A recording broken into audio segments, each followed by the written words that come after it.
ಅಬ್ಧಿ ಆರ್ನಾಡಿ. ನಾನು 5ನೇ ತರಗತಿ ಓದ್ತಾ ಇದ್ದೀನಿ. ನೀವೆಲ್ಲರೂ ಇಲ್ಲಿ ಬಂದಿದ್ದೀರಾ. ನಿಮ್ಮಲ್ಲಿ ಯಾರಿಗೆಲ್ಲ ಕಥೆ ಅಂದ್ರೆ ಇಷ್ಟ? ನನಗಂತೂ ತುಂಬಾನೇ ಇಷ್ಟ. ಈಗ ನಿಮ್ಗೆ ಇಷ್ಟ ಆಗಿರುವಂತಹ ಕಥೆ ಬಗ್ಗೆನೇ ನಾನು ಮಾತಾಡ್ತಾ ಇದ್ದೀನಿ. ಕೈ ಇರಿಸಿ. ಕಥೆ ಅಂದ್ರೆ ಏನು? ಕಥೆ ಅಂದ್ರೆ ಹಲವಾರು ರೀತಿಗಳಲ್ಲಿ ಹೇಳ್ತಾರೆ. ಅದರ ಒಂದು ರೀತಿ ಹೀಗಿದೆ. ಒಂದು ಕಷ್ಟವಾದ ವಿಚಾರವನ್ನ ಸುಲಭವಾಗಿ ಒಂದು ಸಣ್ಣ ಮಗುವಿಗಾಗಿ, ವಯಸ್ಸಾದ ಮುದುಕರಿಗಾಗಿ, ದೊಡ್ಡರಿಗಾಗಿ, ಜಾಣರಿಗಾಗಿ ಅರ್ಥ ಮಾಡಿಸುವ ಒಂದು ಸೃಜನಾತ್ಮಕ ಕಲೆ. ಕಥೆಯ ಪ್ರಯೋಜನಗಳೇನು ಗೊತ್ತಾ? ಕಥೆಯಿಂದ ನಮಗೆ ಸುಮಾರು ನೀತಿಗಳು ಸಿಗತ್ತೆ. ನೀತಿಗೆ ಉದಾಹರಣೆ ಪ್ರಾಮಾಣಿಕತೆ. ಸತ್ಯ ಹರಿಶ್ಚಂದ್ರರ ಕಥೆಯಿಂದ, ಪುಣ್ಯಕೋಟಿಯ ಕಥೆಯಿಂದ ನಮಗೆ ಪ್ರಾಮಾಣಿಕತೆಯ ನೀತಿ ಸಿಗತ್ತೆ. ಕಥೆ ಹೇಳುವಾಗ ನಮಗೆ ಬೋರ್ ಆಗತ್ತಾ? ಇಲ್ಲ, ಮನಸ್ಸಿಗೆ ಖುಷಿ ಸಿಗತ್ತೆ. ಈ ಹಾಸ್ಯ ಕಥೆಗಳು ಕೇಳೋದ್ರಿಂದ ನಮಗೆ ಮನೋರಂಜನೆ ಸಿಗತ್ತೆ. ಕಥೆ ಹೇಳುವಾಗ ನಮ್ಮ ಮನಸ್ಸು ಕಥೆಗಳನ್ನೇ ಮುಳುಗಿರತ್ತೆ. ಕಥೆಯಿಂದ ಹೊರಗಡೆ ಮನಸ್ಸು ಹೋಗೋದೇ ಇಲ್ಲ. ಅಲ್ಲೇನೆ ನಮ್ಮ ಏಕಾಗ್ರತೆ ಶಕ್ತಿ ಹೆಚ್ಚಾಗತ್ತೆ. ಕಥೆಯಲ್ಲಿ ಬರೋ ದೃಶ್ಯ, ಸನ್ನಿವೇಶ, ಪಾತ್ರಗಳು ನಮ್ಮ ಮನಸ್ಸಲ್ಲಿ ಉಳಿಯುತ್ತೆ. ಆದ್ರಿಂದ ಜ್ಞಾಪಕ ಶಕ್ತಿ ಹೆಚ್ಚಾಗತ್ತೆ, ಕಲ್ಪನಾ ಶಕ್ತಿ ಹೆಚ್ಚಾಗತ್ತೆ. ಈಗ ಎಲ್ಲರನ್ನು ಕಲ್ಪನೆ ಮಾಡ್ಕೊಬೇಕು. ಒಂದು ದೊಡ್ಡ ಸಮುದ್ರ ಇದೆ. ರಾಮೇಶ್ವರಂನಲ್ಲಿ ಹನುಮಂತ ನಿಂತಿದ್ದಾರೆ. ಸಮುದ್ರದಾಚೆ ಈಗಿನ ಶ್ರೀಲಂಕಾ ಇದೆ.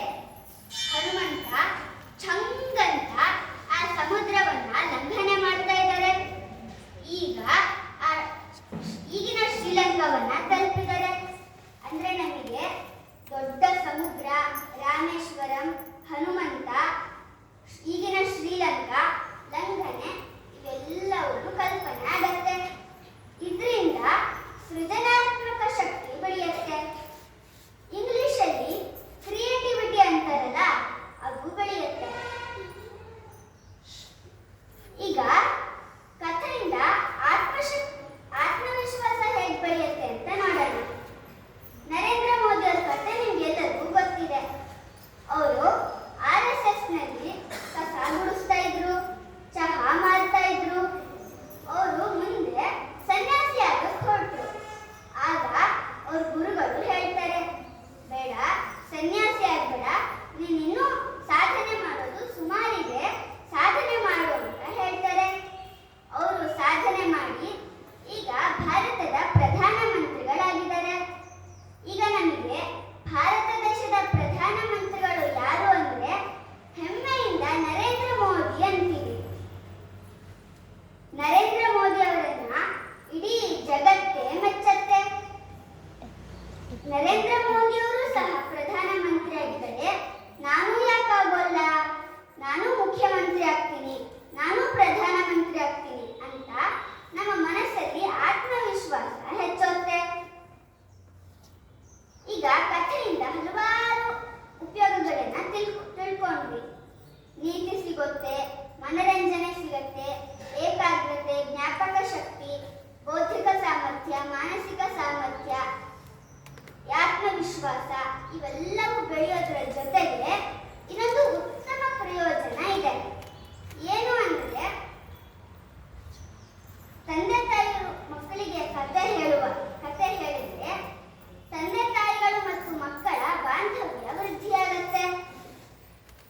ಅಲ್ಲದೆ ಇಂಗ್ಲಿಷಲ್ಲಿ ಒಂದು ಮಾತಿದೆ, ಕ್ವಾಲಿಟಿ ಟೈಮ್ ಅಂತ. ಮಕ್ಕಳಿಗೆ ನಾವು ಉಡುಗೊರೆ ಕೊಡಿಸಿದಾಗ, ಆಮೇಲೆ ಸಿನಿಮಾ